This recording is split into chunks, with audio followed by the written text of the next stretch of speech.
I want to talk to the group today about three large-scale projects that I've been involved in Northern Ireland.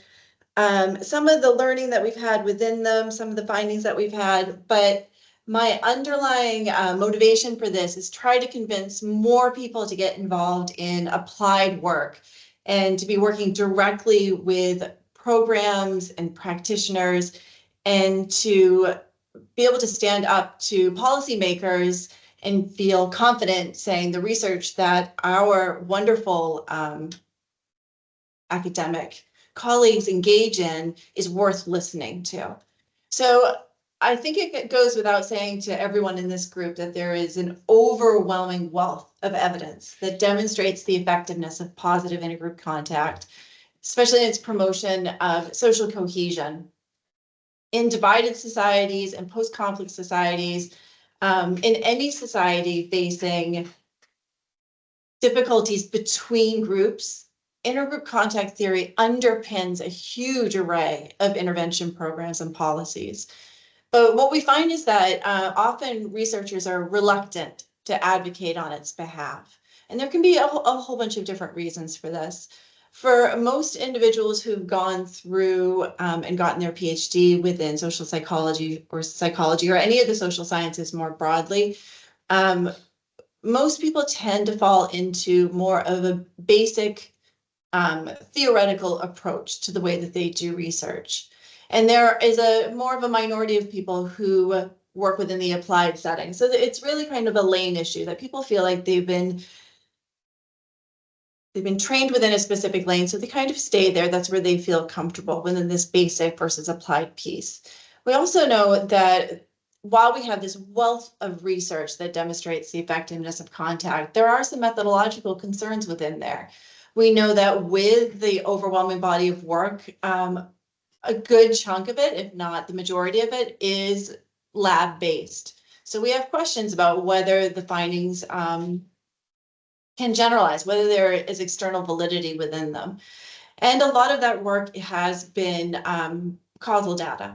There's a small and growing group of literature of research that's being done that's trying to look at the causal effects of contact, but it is a bit smaller. So there is some reasons to understand our hesitancy to advocate when we know that there are these methodological concerns in the literature. But I think that a big chunk of it is more of a cultural challenge. That often we find that we don't have the right language or we don't quite understand the processes that are happening within non-academic arenas. When we talk with individuals who are policymakers, they may not understand the jargon that we use, and we may not understand those. And that can often lead to a hesitancy to engage with non-academic audiences. I sit, as Lindsey mentioned, I live here in Northern Ireland. I've been here for 15 years now. And what's exciting about Northern Ireland is that contact theory has really been embedded in a wide array of policies. And that's because Northern Ireland is a very complicated and divided society trying to pull its way out of conflict. So I know that there is varying levels of understanding of Northern Ireland in the kind of the group today. So it's usually nice to just kind of bring it back to its base and just to say that Northern Ireland is a very complex mix of historical, political, and social issues across the board. We can think of it broadly as falling into a conflict between two community backgrounds, the nationalist Republican background, which is seeking Irish unification, that's predominantly drawn from the Catholic community, and then the unionist loyalist community, which would like to maintain a connection to Great Britain, want to maintain that British rule, and that's predominantly drawn from the Protestant community. So we've got these two wide communities, the Catholic community and the Protestant community, but it is a very complicated mix of different social issues that divide the groups. That division, depending on who you talk to, has gone back hundreds of years, but the most recent conflict that we talk about quite prominently is the Troubles. And that was 3 decades of violence, primarily carried out by paramilitary groups within Northern Ireland. between the 60s up into the late 90s. Over the course of the Troubles, over 3,600 individuals were killed, with many, many more suffering direct injuries or the loss of loved ones. I think that number doesn't appropriately cover the scope that the Troubles have and the violence has impacted individuals within Northern Ireland. Northern Ireland is a very small nation of individuals who have tight connections with each other. So it would be very difficult to find someone who didn't have either direct experience or family experience of somebody who was injured or hurt within the Troubles. So it really permeates all aspects of life for individuals here. At the signing of the Good Friday Agreement in 1998, where a kind of an uneasy peace was settled and we saw the cessation of violence, it was an opportunity to take a look back at the social cohesion programs that had run previously and what we wanted to have for social cohesion programs running forward. And what was really evident is that a substantial portion of policies were underpinned by contact theory. In a divided society, that makes sense, wanting to bring people together to promote positive intergroup relations. But what researchers had uncovered was that there was incredible variation in the design of those programs, the scope, how deeply they were implemented, and their impact. So there were some incredible best case practices, but a lot of it was quite weak. And we see that the contact that was implemented was often short-term and superficial in nature. If anybody has seen Dairy Girls, there's some really great examples within there of cross-community programs where you see young people just kind of get thrown together, go out, engage in some extracurricular activities, and that's enough. So there was this kind of peripheral atmosphere to the contact programs that were being run. But what we also note is that there is an incredible variation in the level of academic engagement. So the majority of the programs really had no academic engagement. So while they were underpinned by contact theory, there wasn't the knowledge of the research that was done behind contact theory or some of the nuances within it. So what I want to talk to you today, though, is about 3 different programs who have contact at their heart, as well as heavy academic engagement within them, to show you how, when you have that marriage between academic engagement and practice, we can see some positive results forming. So that's shared education program, Peace for Youth, and integrated education.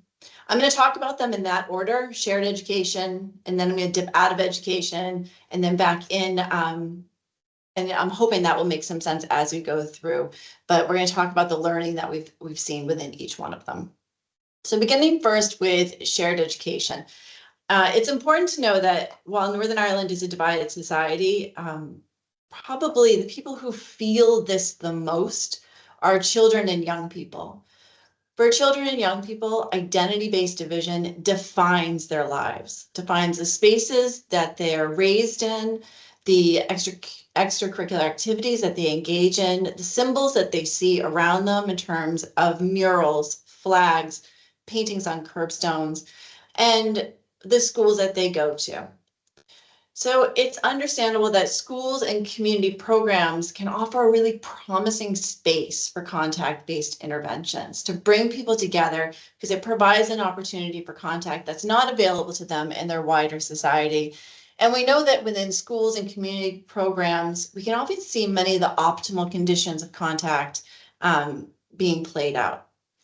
For children and young people, this is also a crucial period of time for shaping their future attitudes towards the other community and how they feel about peace. So there's a real opportunity with children and young people to engage in some of these contact-based programs. Within Northern Ireland, I kind of hinted at this level of division that exists for children and young people, but nowhere is it felt more deeply than the divided education system. So since the foundation of the state, education in Northern Ireland has been divided along ethno-religious lines. There is a controlled sector, which is controlled by the state, and it enrolls primarily young people from the Protestant community. And then there is a maintained sector, which is managed by the Catholic Council for Maintained Schools, and it enrolls primarily from the Catholic community. But what that doesn't hit at is the scope of the division. So out of the 986 primary and post-primary schools in Northern Ireland, almost 85% have less than 10% of the other community. If we take a look at this, 28% statistically have no students from the other community. So day in and day out, the majority of young people are going to school with their co-ethno-religious community, and they're not having an opportunity to make connections with those from the opposing community. This has been an ongoing dilemma within Northern Ireland, this parallel education system, and there have been different approaches that have been taken. And in 2007, academics from Queen's University, Tony Gallagher specifically, wanted to pilot an idea behind what's called shared education.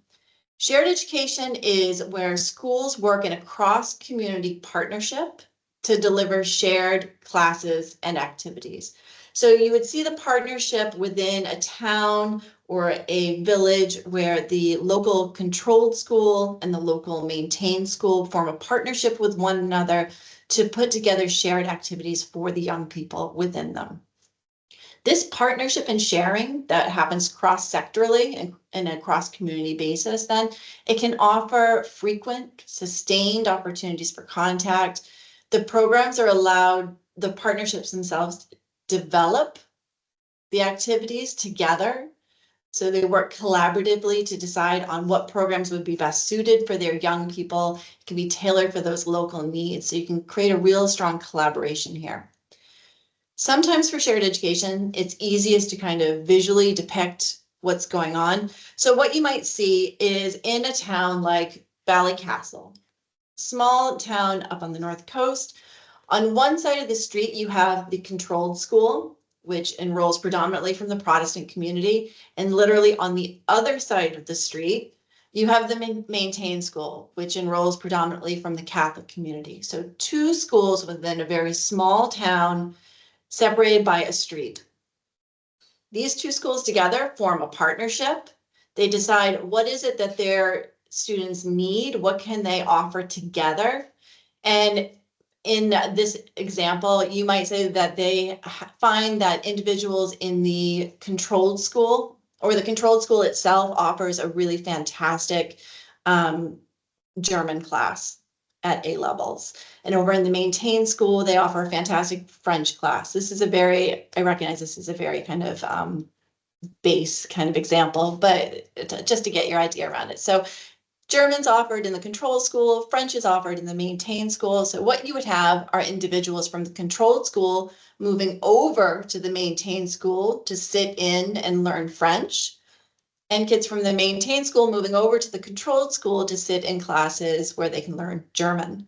So this kind of movement back and forth between the schools breaks down the boundaries, and it allows for the creation of shared classrooms where you have a diverse mix of kids from the two schools sitting together for a sustained period. So if we're talking about A levels, it might be a 2-year period that they're sitting together and day in and day out taking these classes with one another. So it offers this really nice opportunity for contact.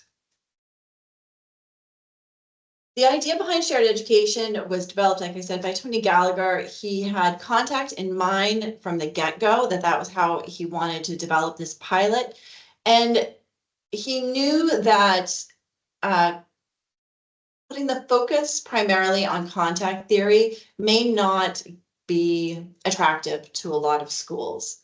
Schools at that time were really struggling to be able to offer their students the number of courses that they needed to. Schools were suffering from resource allocation.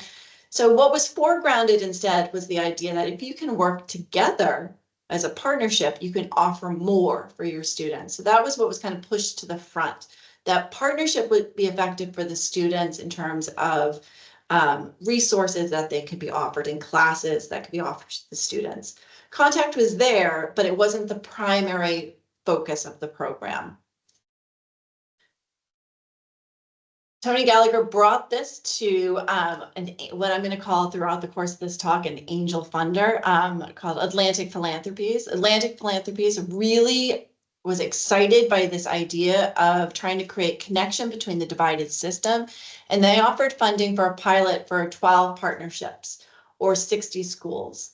This was the first kind of wave of funding that came in from Atlantic Philanthropies, and then subsequent funding came in. So we see this pilot scheme growing quickly over the first handful of years.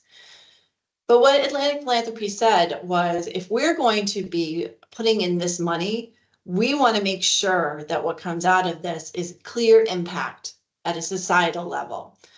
The end goal for this was not just to have the pilot be successful and these small partnerships to work.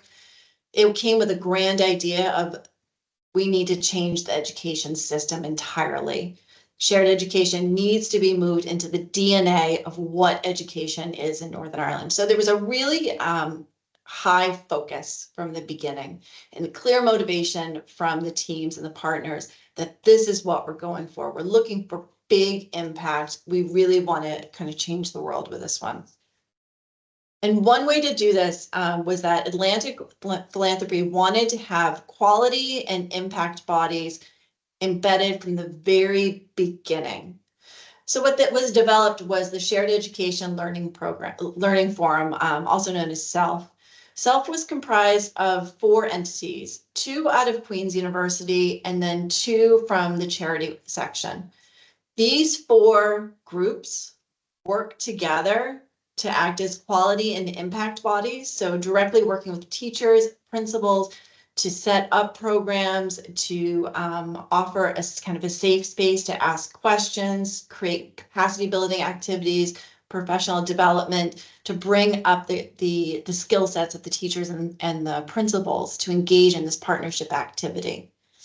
Along with us in the green was the second Queen's team, which was set as a research and evaluation team. The focus for that Queen's team, Queen Team 2, I'm calling it here, was that there was a 5-year quasi-experimental study that was completed in order to track the lives of young people as they move for their post-primary degree. So from year 8 up to year 12, young people were tracked. Individuals from separate schools, from integrated schools, from those involved in shared education, and those not involved in shared education. The idea was to create year 8, 9, and 10 as a baseline for how students are thinking about their attitudes towards the other community, understand the amounts of contact that they are engaged in, and to explore those relationships, and then to explore it particularly from year 11 to year 12 to see if we see any distinctions between those involved in shared education and those who are not. So this big massive study was funded, and along with that were a handful of annual kind of add-on projects. So interviews 1 year, art design projects, another, experimental designs, network analyses. There was a lot of funding that went into research to understand what's happening and what impact does it have. So all of this was embedded right from the very, very beginning. I want to talk just briefly about the 5-year longitudinal study that was conducted, because this is where we were able to take a look at the impact of shared education and the contact that the young people are receiving within those mixed classrooms. What is it doing kind of more broadly? So the 5-year longitudinal study, we were able to survey across 69 schools in Northern Ireland. More than 6,000 young people completed surveys. These were annual surveys collected in the spring of each year. So year 8, 9, 10, 11, and 12, tracking them through their post-primary degree. And what was developed was a robust data set of both school and individual level variables. I say robust because we had a very core set of variables that we measured annually, but we also got a little cheeky and added in a bunch of electives every single year that we were kind of interested in looking at as researchers that stood a bit apart from the core sets. So we've got this very big, robust data set that was developed over the course of it. For this point, this study, what was most important at the very beginning, of course, was just to establish the impact of shared education. So in the Reamer et al. Work, we looked at student level participation in shared education as well as school level participation in shared education. And then we looked at a handful of different contact experiences, outgroup attitudes towards the other community, trust, empathy, anxiety, depersonalization, and multicultural diversity beliefs. So we're looking at a kind of a core set here. Do we see changes in any of these variables as a result of being involved in shared education?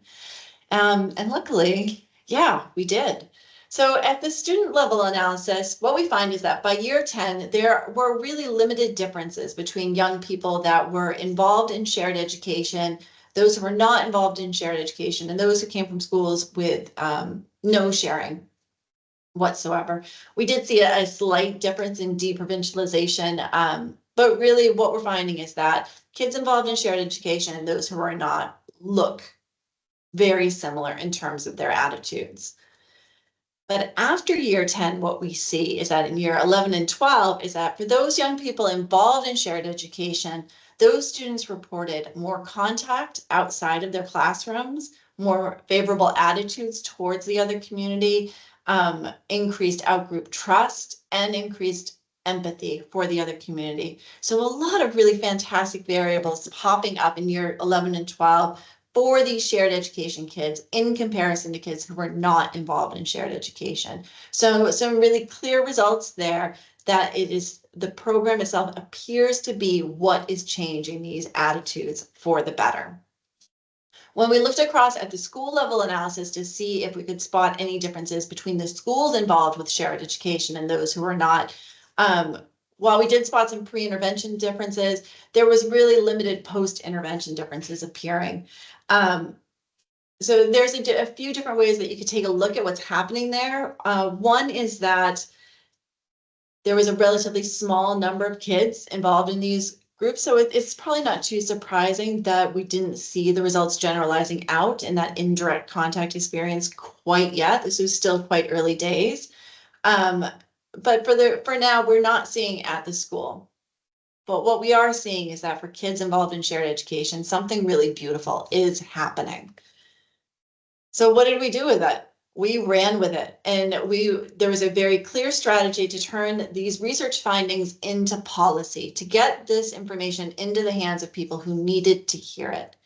So the longitudinal study provided evidence for impact to policymakers, but a whole series of qualitative projects and case studies was also happening in the background as well. And that was used to inform the actual practice that was going on in there.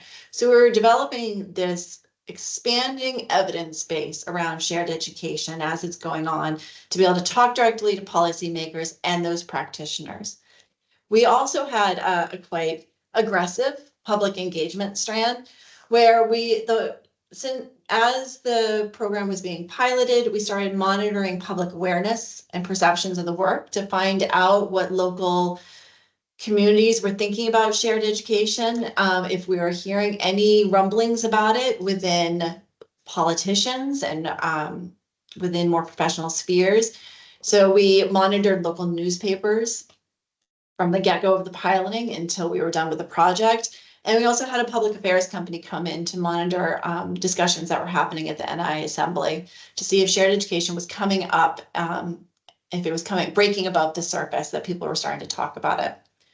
We also engaged in what we called the Shared Education Roadshow, where we were encouraged, everybody, each of the Queens teams and the charity groups were encouraged to get out and talk about the findings and to talk about the program. So we all went out locally talking to parent groups, community groups, church groups. We spoke with the media, with the radios and newspapers. We did interviews about what shared education was and what we thought its potential could be. And we also got dirty by getting engaged with politics. So members of the Queens team would have stands at political conferences explaining shared education to different political parties. And some of us presented at conferences to talk about what was going on in shared education. So we were going out there and we were shouting as loud as we could about what the program could be, the contact theory underpinning it, and some of the results that we were finding.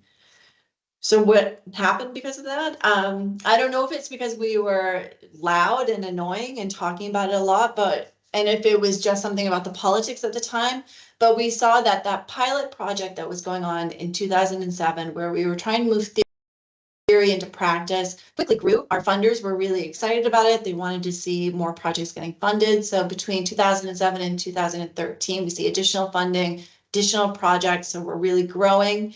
In 2014, shared education moved into the Northern Ireland education system. The Education Authority and the Department for Education took on shared education on their own and began running shared education signature projects. At the same time, EU peace money came in and supported the development of partnerships for schools who were reluctant to get started in shared education, maybe for political reasons or for geographical reasons. They hadn't engaged in shared education at that point. So a big wave of money went in there. And in 2016, we saw the Shared Education Act become policy in Northern Ireland, where the Department for Education needed to foster, encourage, and support shared education wherever it could. By last estimates, which I think are a bit dated by a year or two now, there were over 885 schools involved in shared education. That represents 77% of all schools in Northern Ireland. Over 140,000 plus pupils had engaged in it. And we're due to see substantial growth in it with money coming in from Peace Plus, which is just about to go out. It should have gone out by this point, but it hasn't gone out quite yet, which is another 51 million euros to support it. The plan is to have shared education in 100% of schools within the next handful of years. Globally, we've also had a bit of reach with this one where we've got pilots and initiatives running in other divided jurisdictions, and we've had a lot of shared learning happening. So there are some shared education pilot programs, or at least there were, happening in Israel. There's one with some history behind it in North Macedonia, and talks with Kosovo and Cyprus. So shared education was this little baby that really saw a huge amount of work. And that really is because of the strength of contact theory. So the second one I want to talk about, this is a bit of a jump because now we're going to move out of education and into the community sphere. And that is with my baby Peace 4. So I know Patrick was in the room, so he's heard this talk too many times at this point. Peace for Youth is the next project I want to talk about, because this is contact being played out in community organizations with the youth worker sector. And that's coming from funding from the EU, the EU's peace programming. So the EU started putting a lot of money and support behind Northern Ireland's peace process in 1995, following the ceasefires. And they were looking to support peace and reconciliation in Northern Ireland, as well as the border region of Ireland. Their goal was to promote economic and social stability through their funding, to support projects that could foster reconciliation. And they wanted the funding to address the legacies of conflict through community development and these peace building initiatives. There to date have been 4 waves of peace funding that have gone through, with a 5th that is starting right now. So in total, over 3 billion euro has come in from the EU to support these programs. Earlier peace phases, Peace 1, Peace 2, there was a lot of learning that had to go into what were the best themes and approaches for this funding. But what we see by Peace 3 and Peace 4 is the funding becoming much more strategic in where the money is going to and what themes and aspects that the EU wanted to focus on. In Peace 4, the EU wanted to focus pretty heavily on children and young people. And this is the project that I was able to get involved in, following kind of my work from shared education. Peace for Youth, in one of the themes in Objective 2, which was focused on children and young people, specifically 2.1 wanted to focus in on young people between the ages of 14 and 24 that were from marginalized and excluded communities. These young people were often not in employment, education, or training. They had deep social, emotional, and economic needs. They were often at risk for engagement in antisocial and violent or dissident activity, and they were deeply engaged from society more broadly and the peace process. these young people that were the focus for this project were at dire risk for either becoming victims of paramilitary activity or recruited into paramilitary activity. So a very niche group of young people that this project was focused in on. The programs that were funded through Peace for Youth had to be cross-community based, contact-based interventions. So we were looking for projects to be funded that were either 50-50, so 50% Catholic, 50% Protestant, or a 40-40-20 ratio, so Catholic, Protestant, and those who declare as other. The programs were intense, so 6 to 9 months in duration with a minimum contact hour of 12 hours per week. The programs had to be young person centered, professional youth work, developmental approach engaged in them. 11 funded projects came on and were funded, and they were required to show distance traveled on 3 outcome areas: good relations, personal development, and citizenship. In phase 1 of the program, just over 1,600 young people were engaged, and in phase 2, well over 6,000 young people. So a really heavy amount of young people kind of going through these programs. And the Center for Identity and Intergroup Relations was asked to come in to conduct the impact evaluation, to test the intervention logic, and to form a view for the Special European Union's program body, whether or not the funding was effective and was worth its investment. We came at it with a theory-driven evaluation approach. So we were emphasizing that we needed to do more than just test the underlying theory, their theory of change of what they think was happening within the program, but to test the underpinning psychological processes as well. So to look beyond just the outcome indicators that they've suggested could be the change, to looking at, well, what could be potential mediators and moderators and secondary effects. So instead of a black box approach where kids come in, kids come out, and we look at change, we're trying to look at everything that's happening while they're in that program as well. We worked collaboratively with the funded projects and with the quality and impact body to create a really robust evidence base. So we drew from children's right-based approaches to research in the adaptation of measures and the creations of our surveys by working with the Youth Advisory Forum of young people who had been in the program previously. We had an open line of communication with all of our youth workers and project coordinators, and we created a really strong partnership with the quality and impact body because they were able to help us translate information between what was happening and what we were doing with the research side of things and what was happening in the projects. So we were able to create a very strong relationship between us so that when we conducted research, our findings immediately went back to the project coordinators so they could make of it what they will, change what was going on within their projects, ask of us new questions, and so on. So the methodological approach that we used for this impact evaluation was we used a mixed methods approach. We used primary and secondary data sources. We used quantitative and qualitative methodologies. We needed to test their theory of change, what they thought were their indicators of targets coming in and completion rates, those outcome indicators around good relations, personal development, and citizenship, and result indicators, things that they thought might be happening at the societal level because of these programs. We also conducted a whole series of focus groups with key project personnel to talk to them about what they saw happening in the outside environment and what was happening within their projects that could be affecting the young people. I want to talk to you about the outcome indicators though. And these ones specifically were collected with participant longitudinal surveys. We worked with the projects to collect data from all young people that were participating, getting them at baseline, midpoint of the program, and at the conclusion of the program. We collected information around their demographic information and around all of the outcome indicators that the funded body wanted us to look at, and a few side projects that we were interested in that we thought would be happening within these programs as well, that the funders were not necessarily aware of because of their lack of experience or lack of knowledge around contact theory. So the very first question that we asked was related to the impact itself, and that was, do Peace for Youth participants report positive distance traveled on those 3 outcome indicators that the funders are excited about: good relations, personal development, citizenship. We use latent growth curve models to examine where the young people started and how they changed over time.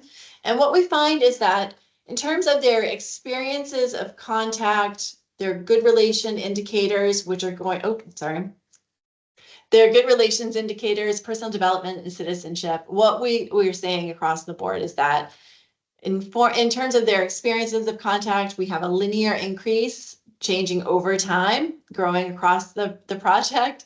For good relations, I'm going to cherry pick 2 outcome indicators here, and that is their attitudes towards the outgroup and their desire for future contact and future interactions with people from the other community. Here we find intervention increases on both of them. So there's a real pop from baseline into the second wave. So something really exciting happening here. Again, going in that positive direction, we're seeing an increase in attitudes, an increase in desire to engage in the future. For personal development, looking at leadership skills and their self-confidence, again, we see a linear increase. So time on time, there was an increase across the program for young people to increase in their leadership skills, increase in their self-confidence. And for citizenship, we looked at civic engagement, and for this one, we find that intervention increase. So a real pop again from time 1 into time 2, but again, in the positive direction. So really exciting things across all of the outcome indicators. Everything's moving in that positive direction for these young people participating in this program. But we had a second question that we wanted to ask. We wanted to go a little bit deeper than the impact evaluation to ask, is this increase in contact associated with positive distance traveled? So for this one, thank you, Patrick, we use parallel latent growth curve models to simultaneously examine the trajectory of contact and those other outcome variables to see how they're related. And what we're finding here is that for the good relations and outcome indicators, those outcome attitudes, futural behavioral intentions, there is a positive association for leadership, for self-confidence, civic engagement. It's all associated with an increase in contact. So as contact is increasing, so too do those more positive outgroup attitudes, desire to engage in the future, their leadership skills, their self-confidence, and their civic engagement. So it is really looking like contact is what is driving all of these amazing changes for the young people. So where do we go with this? Well, there was undeniable evidence from the impact evaluation that the funded projects had positively impacted the lives of the young people. I'm talking about a small selection here of indicators, but there were over 22 indicators that the project asked us to monitor, and all of them, except for 2, showed positive growth. And because of that kind of undeniable evidence that the project was impacting these young people for the better, this project is getting a reallocation of funding with Peace Plus for 47 million euro to fund projects to work with the same demographic of marginalized young people, which is just fantastic. But also, which is really exciting, is that these findings show that that positive growth is supported by the cross-community contact. And theoretically, that's really exciting because that's presenting some exciting areas for future research. We're looking beyond just outgroup attitudes and social cohesion. We're finding it in civic engagement. We're finding it in leadership, and we're finding it in self-confidence. So it's really exciting to see this growth that we're showing from contact. Practically, this supports the use of contact as a framework for community programs as well, not just for within schools where we saw it really working well for shared education, but also within the youth sector realm. So we're getting to kind of take a look at how contact can work in these other domains in Northern Ireland, which is really cool. And kind of importantly that I want to touch on, it also highlighted for our funders the importance of having a really rigorous evaluation approach, an academic style approach. Northern Ireland, and so do a lot of other cultures, generally have a light touch evaluation approach where you have consultancy groups Economic groups come in and they might do case studies, they might cherry pick some nice interviews and then present that back to the funders about what's going on with their programs that they're funding. But we didn't come at it that way because we were academics. So we used this theory-driven approach where we were looking beyond the outcome indicators to really looking at the underpinning processes. What we were able to do was nothing special. We were just able to show a very clean mirror to the funders about what was happening with these amazing programs. Nothing kind of, no rose-tinted glasses, just a very clean mirror for them to see exactly what was happening with the funding that they were given. And that's kind of seen a bit of a sea change. So where are we now with Peace for Youth? Well, there was undeniable evidence. We saw the funding going out for the next wave of it. We see all of these bits, but we also see the bits of a sea change happening. SEUPB, the Special European Union program body, has now changed their evaluation standards for what they want from impact evaluations. So Peace Plus is seeing a very different set of standards for what needs to come back. Our community groups that we worked with are now much more evaluation and research savvy. We see some of them sending their project coordinators to our master's programs to be able to do their dissertation work, looking at some of these aspects of what's going on in the project. And there are some initial signs that this new approach to evaluation, at least in Northern Ireland here, is spreading. A lot of these organizations talk to each other. And so when they hear about these more academic approaches, they get kind of excited because there was really undeniable evidence. It was nice and clean. This evidence base is really irrefutable. And policymakers get really excited about that stuff. So there is a bit of sea change happening, I think, with evaluation, which is exciting. That brings me to our most kind of recent project. And this is where I'm going to dip back into education. And that's for what I think is potentially the strongest contact-based intervention that exists in Northern Ireland, and that's integrated education.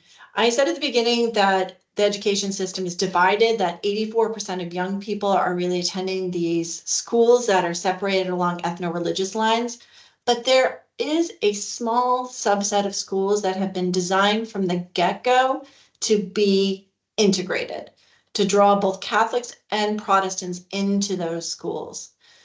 The first integrated school opened up in 1981 at Lagan College and kind of in the height of the Troubles. It was a parent-led initiative. It was parents who put in the funding and put the school up and running.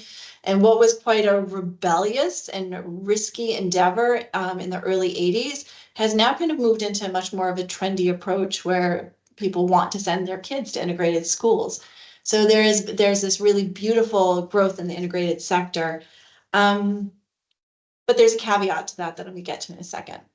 So these integrated schools have a mission to educate together those young people from different cultures, religious beliefs, and those of none. They intentionally advance an ethos that's of diversity, respect, and understanding, and they do their best to develop a balance of young people from the different community backgrounds, given the demographics in the communities. Currently in Northern Ireland, there are 71 schools that are integrated. That represents about 8% of all schools. 40 of them are grant maintained, which means that they were built from the ground up as an integrated school, and 31 are controlled integrated, which means they were from the separate system and the parents chose to have the school transformed into an integrated one. So there is this group of schools there. The research around integrated education, it should be not surprising in the least bit. It suggests that in comparison to kids that attend separate schools, young people from integrated schools prefer mixed environments. They experience more contact, they report more friends, they have more positive social attitudes and beliefs, even as young as 6 years. They're more likely to support mixed marriages, they're optimistic about the future, and they identify with Northern Irish as a nationality, as opposed to the kind of traditional dichotomy of British or Irish, something that may be considered a moderate identity or not. That's a talk for a different one. But we see them identifying with this seemingly moderate nationality. But integrated education has a very big problem. While 80 to 90% of parents in Northern Ireland say on surveys that they support integrated education, a very small subset actually do send their children to an integrated school. So there was a real limited uptake from parental support to actually sending their kids into an integrated school. And there's also limited support from the government. And some of that has to do with the big push from shared education.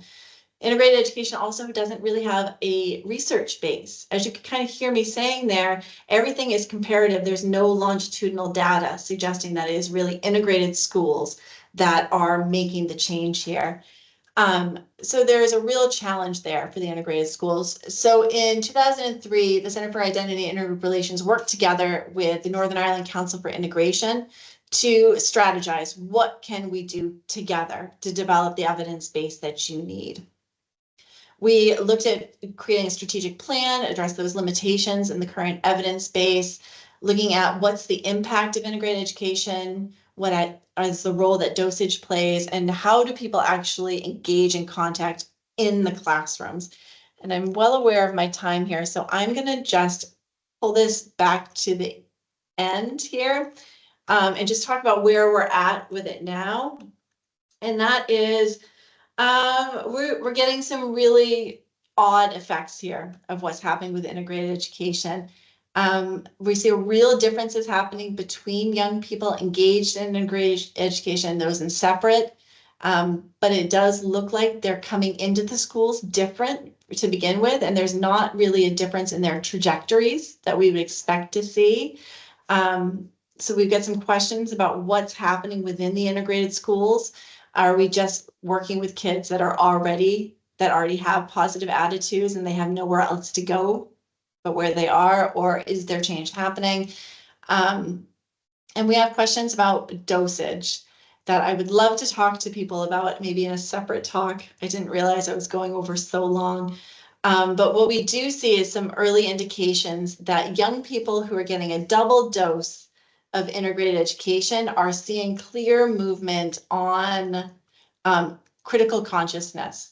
This ability to think reflectively about social inequality, the motivation to do something about it, and then to actually engage in it. So young people with double doses are really starting to engage in a much more thoughtful way with intergroup relations than those attending separate schools or those attending only one dose of integrated education. So where are we now with integrated education? Oh gosh, it's so early days. We're in baby steps. We're trying to build an evidence base, but it takes a long time to build that capacity and trust with the sector. We don't have an angel funder like Shared Education and SEUPB did, so we're being pragmatic, and please watch this space about what's going on. Some final quick lessons learned.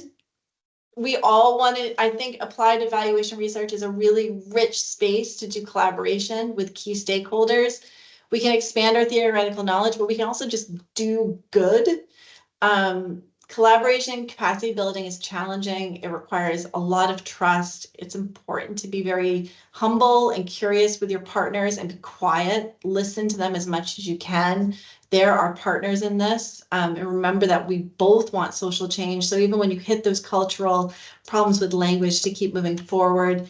And when it comes to advocacy, it's a new world, but it's really important for psychologists to be heard in this. So instead of being quiet, be loud, be confident. We have a very good research base to work with and contact, and we should be talking to these policymakers.